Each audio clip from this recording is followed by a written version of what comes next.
Hey y'all, my name is Madi Cheever. I'm a registered dietitian nutritionist, certified health education specialist, type 1 diabetes specialized coach, and the face and founder of Type 1 Type Fun.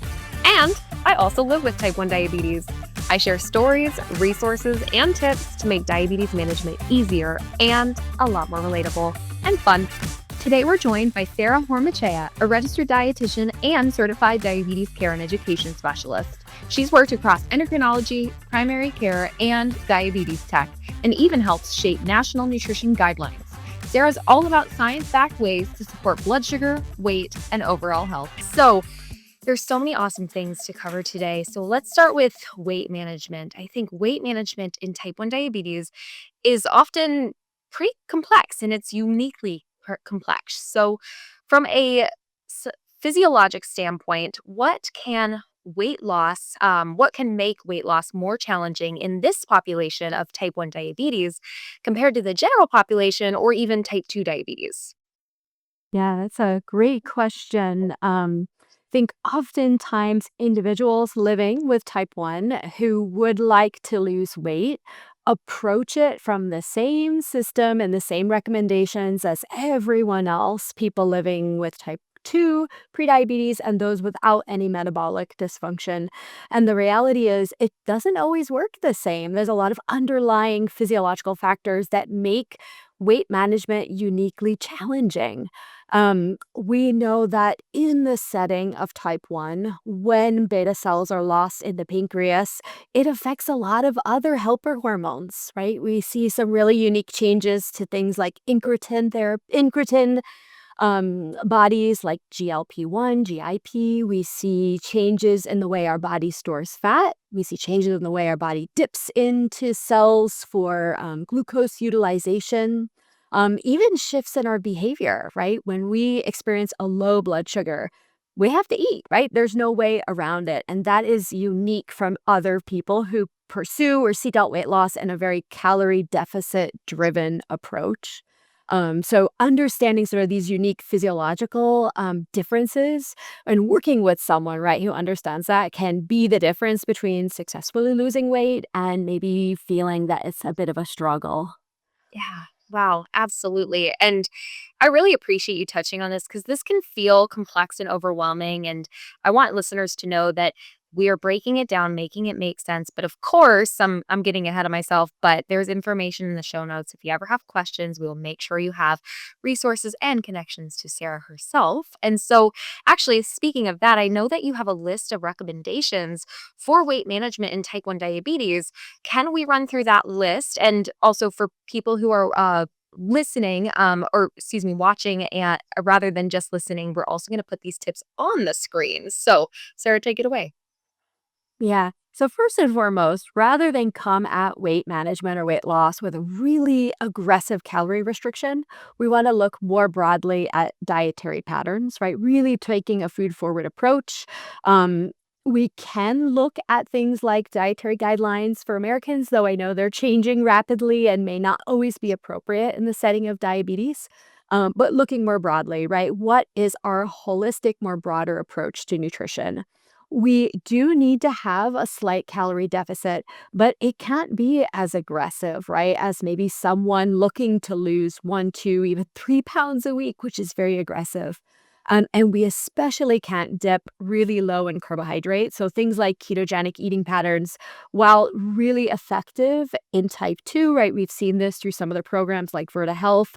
We have to be very cautious in the setting of type 1 where insulin often needs to be adjusted in tandem. And some people are really comfortable making those adjustments, and others, it's a dynamic, a back and forth, right, with their care team. So if we cut carbs really significantly and we don't have the medication adjustment to follow, it can really backfire. Um, in looking at that insulin titration, sometimes clinicians will jump in and say, oh, you're having lows, you need to eat more, right? But we want to move away from that recommendation, right? We don't want to eat up to our medication. Rather, we want to work with someone or get the support to reduce medication, especially as our weight starts to decrease, right? And we become more sensitive to insulin. So there's a bit of a misconception, right, that insulin resistance is only in the setting of prediabetes or type 2. But insulin resistance can occur in anyone, especially in folks living with type 1. So having a good understanding of how that impacts medication needs more broadly can be helpful. And then looking at where changes impact fasting versus postprandial can be helpful as well. Sometimes we make these recommendations as clinicians around food and fasting. But if we look more broadly, fasting glucose or overnight glucose really is more impacted by broader factors, right? Like sleep, stress, and hormones.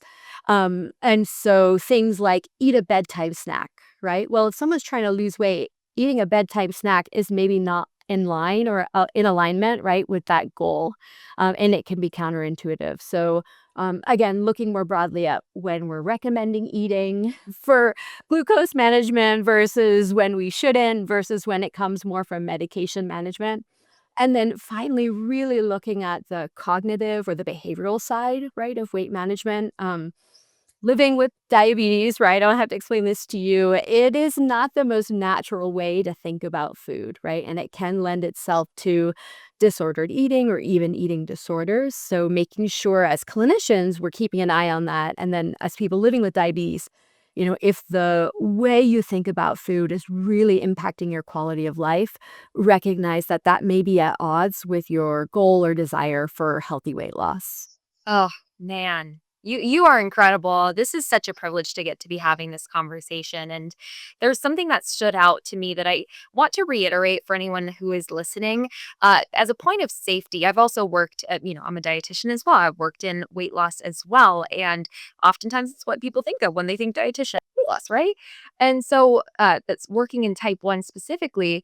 If you do find yourself on a journey of potential weight loss and you're noticing that sensitivity with your insulin, your blood sugar keeps dipping low. Number one, you're not crazy. That is a real thing. And number two, absolutely having someone who speaks the language and understands help you to feed yourself appropriately and not feed the insulin, right? Feeding the insulin means that we have to eat because we're low, eat because we're low, eat because we're low, and make sure we maintain those levels. Finding the balance makes all of the difference. So for safety purposes, just want to make sure everyone has that very clearly understood. If you're on that journey, noticing that pattern, find one, okay? So thank you, Sarah. That's so awesome to know and to understand that just a little bit more.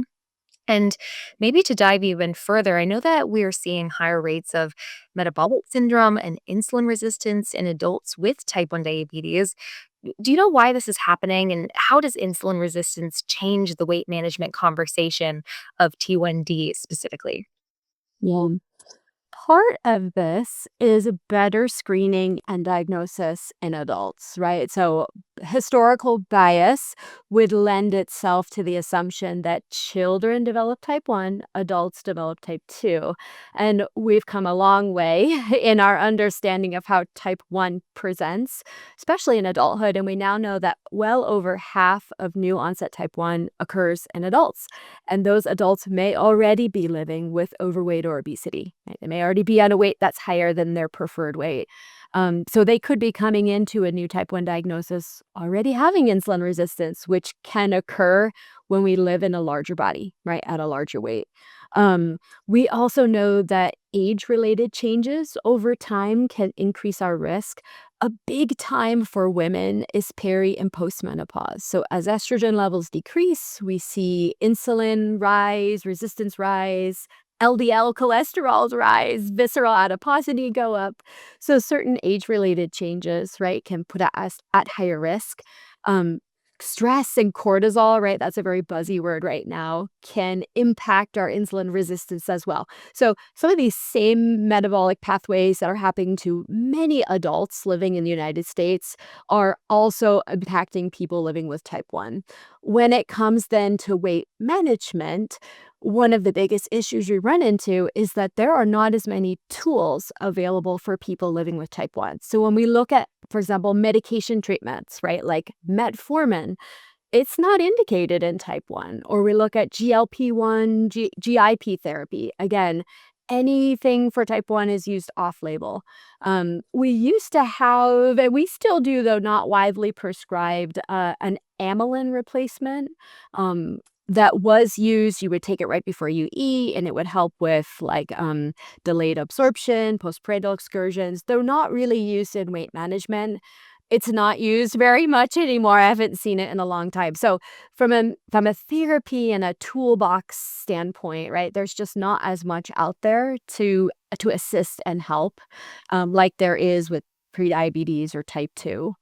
So that makes that complex. And then again, really understanding how autoimmune disorders affect other helper hormones, right? Things like glucagon. So people living with type 1, they don't make as much glucagon.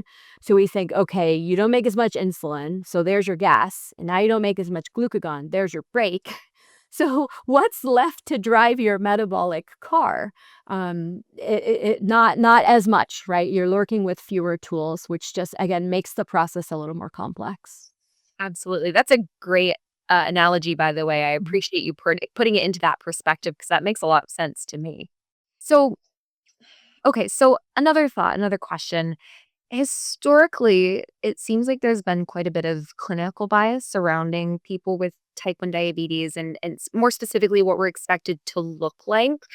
I know for me personally, I tell people I have type 1 diabetes and they immediately say, "Oh, but you're not fat." Whoa.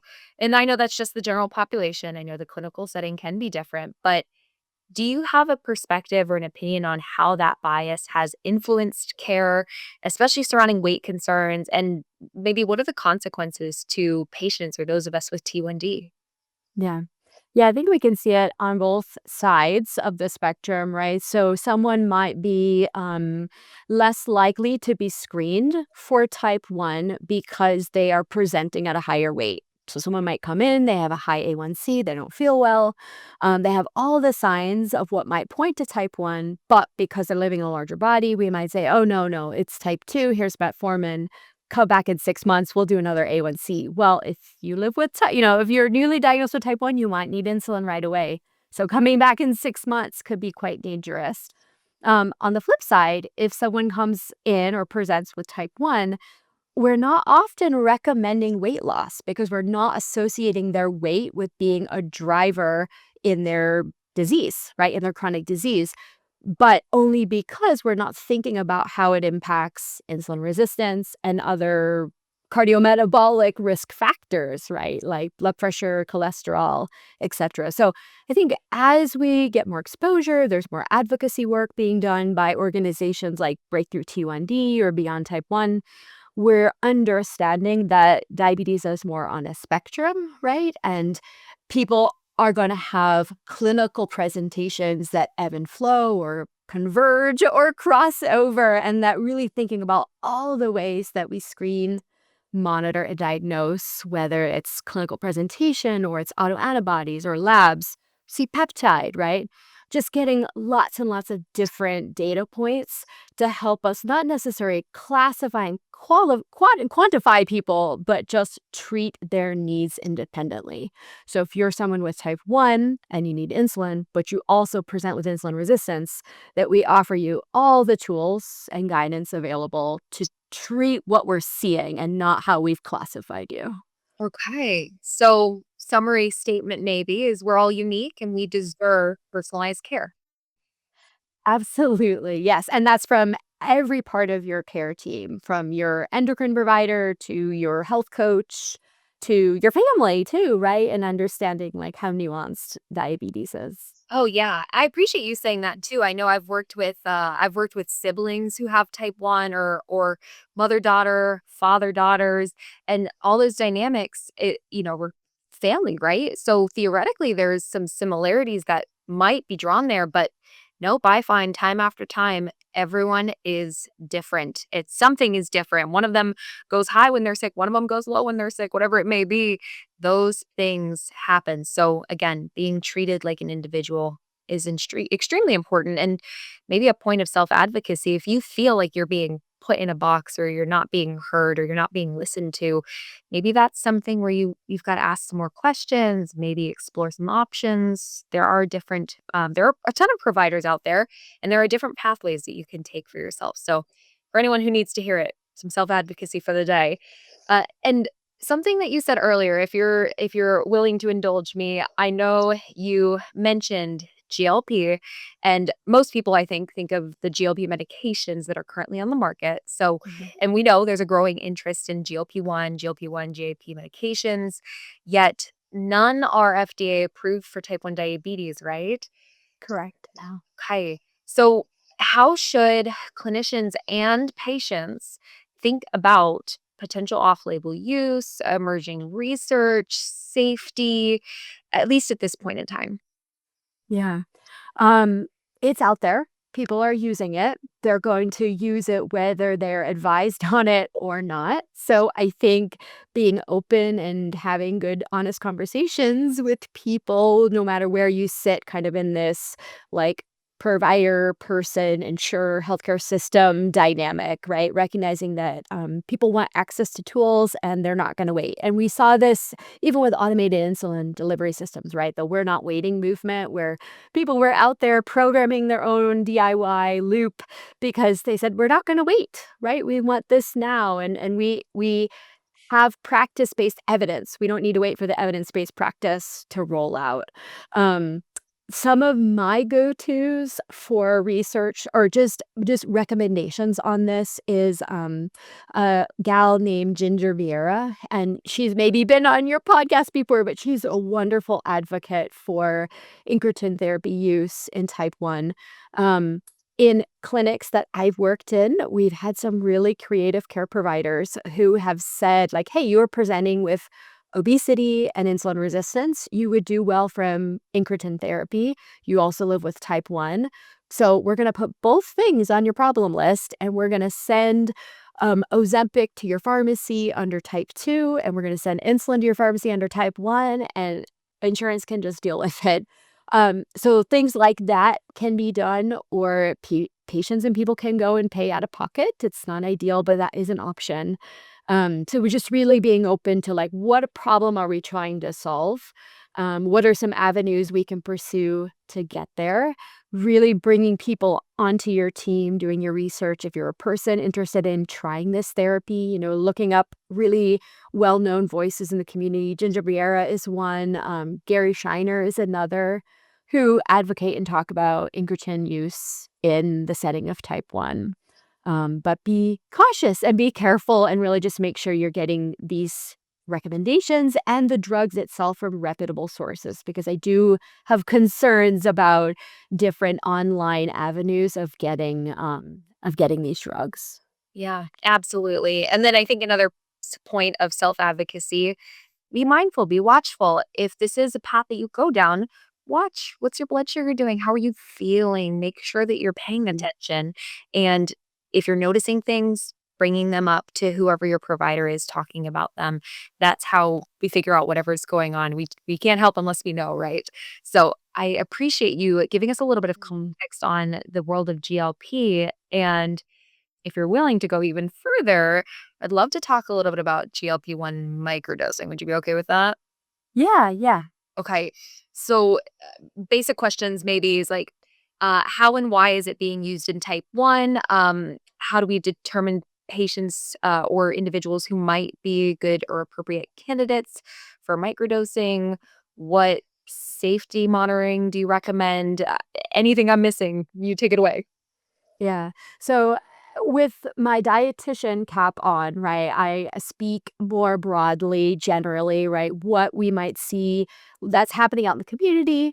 I don't prescribe and I don't make dosing recommendations, but I can provide insight and guidance based off of what I see in practice, right? And what we know in the package insert and what we've seen from like standards of care. So really microdosing, it's a buzzy term, but it just refers to either using a prescription at a dose that it's subtherapeutic, right? We have sort of these guideline doses where we know, hey, you need to get up to this dose for it to be therapeutically effective. So microdosing might be using something at or below that dose. Or it might be using something at a dose that's not even available through the standard one and done pens. So most of your incretin therapy up until recently, right, were injectables, and a lot of them came in dosing pens. But there were individuals who might use a syringe to draw a much smaller amount. And then when a lot of the when the pharmaceutical companies launched the medications in vials, that became even easier because just like insulin in a vial, you really can draw up whatever you want or whatever you need without worrying too much about the dosing. So this theory behind microdosing, at least in the setting of type 1, is drawing like really small or tiny doses for use without necessarily having this really profound weight loss like we would see with someone who's using it primarily for obesity treatment. Now, microdosing is also being used in other communities too. We're seeing it sort of in the athletic performance and aesthetic weight management group. We're seeing it in things like menopause treatment and just chronic inflammation.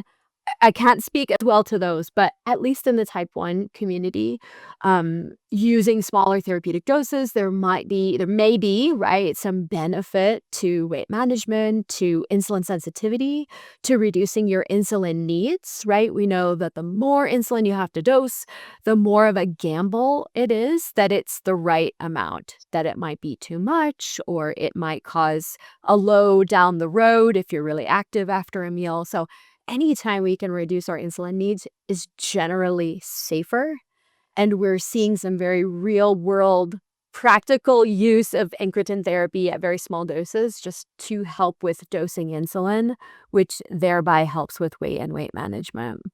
Wow. Thank you. I feel like that paints the picture so much more than I even realized. It's so interesting to know, and I always talk about this. It gives me so much hope to know that so many medications, therapies, technology, it's all changing and improving, and I think that's where my hope lies when it comes to diabetes. I don't know if a cure is anywhere near, but knowing that things like this exist to support us with our individual needs is just so cool. Yeah, I hope. Fingers crossed. No, fingers crossed always, for sure. And so, okay, so big question, but if you had to simplify, big question, little answer maybe. If you had to Mhm. simplify for clinicians and for individuals living with type 1 diabetes, what does safe, evidence-based weight management actually look like in practice? And what advice maybe should we stop giving? Yeah. So if you're a person and you're living with type 1 and you're looking to lose weight, to lose body fat, do not jump on the low calorie, low carb bandwagon, right? It often will backfire. So, really get yourself linked in with somebody who can support you more holistically. Look at you big picture, how your activity, your nutrition, the progression of your disease, right? Because type 1 evolves over time. Big picture and how they can support you in achieving weight loss. If you're a clinician, please do not recommend like very calorically restrictive diets for weight loss. Really think of your clients or your patients with type 1 as having unique weight management challenges. Again, needing a more holistic approach and consider how you might integrate GLP-1 therapy, whether you feel safe and comfortable recommending it or at least just discussing it yourself, or maybe you want to loop the individual in with endocrine or obesity specialists, right? Just be open to it, even though it doesn't quite have an indication. Many big, large teaching hospitals are already enrolling in clinical trials for GLP-1 use in type 1. So it's just a matter of time before it gets the stamp of approval. We might as well sort of get our brains thinking about it as a tool in in the near future. Yeah, that's awesome. And I think, again, that goes to the point that everyone is different. Everyone has different needs. Also, everyone has different knowledge bases. So, finding someone who feels like they are supporting you in the right kind of ways, in the ways that feel comfortable, safe, and supportive for you. And if you are that provider, maybe being really honest with yourself. I know that I say this a lot. Type 1 is my passion and I love it. And I talk about it all day, every day, and I live with it all day, every day. But type 2 scares me. And most people are the opposite. In fact, most people are like, type 2 diabetes, I'll work with that. I'll talk that. Absolutely. The medication's da. I'm like, that's overwhelming. I don't get it. I'm type 1. So again, knowing yourself and knowing your skills or going out and seeking that further education, the continuing education units, there are so many ways to support your patients as well as you can. So there's my personal plug. And with that being said, finding those supportive people, of course, there will be some information in the show notes, but how can people listening find more info and get in touch with you? Yeah. So if you are someone living with type 1 or any type of diabetes or any metabolic condition, you can find me on my website. It's sarahhormachea.com. I do a mix of private practice and coaching and counseling. If you are a fellow diabetes care and education specialist or a clinician, I am looped in with the Academy of Nutrition and Dietetics. I help run a monthly podcast for a diabetes practice group, and I also serve on the board of directors for the Association of Diabetes Care and Education Specialists. So you might find me on ADCS Connect or at an annual conference. And if you see me, please come up and introduce yourself and say hi. Oh, I love it. And I'm hoping that we get to see each other some point this year. We'll have to connect on some conferences or travel things. But at least for now, this was a jam-packed episode, and I hope everyone listening benefited. And I know I did, and I appreciate you for taking the time to be here with me. So thank you a million times over for all this awesome information. And with that, I hope that everyone has a wonderful week, a wonderful month, a wonderful year, wherever we're at in the year. And we'll see you next time. That's it for today, my friends, but the fun doesn't stop here. If you liked this episode and want more real talk diabetes support, come hang out with me on social. Just search Type 1 Type Fun, all words, or head to type1typefun.com for tools, tips, freebies, and real-life resources you can actually use. And if this episode made you laugh, learn, or feel a little more seen, feel free to leave a comment, give it a like, share it with someone you love. But until next time, live empowered, be silly, have fun, and eat some carbs. The information shared on this podcast is for educational and informational purposes only and is not a substitute for professional medical advice, diagnosis, or treatment. Always seek the advice of your physician or qualified health provider with any questions you may have regarding a medical condition. Never disregard professional medical advice or delay in seeking it because of something you heard on this podcast.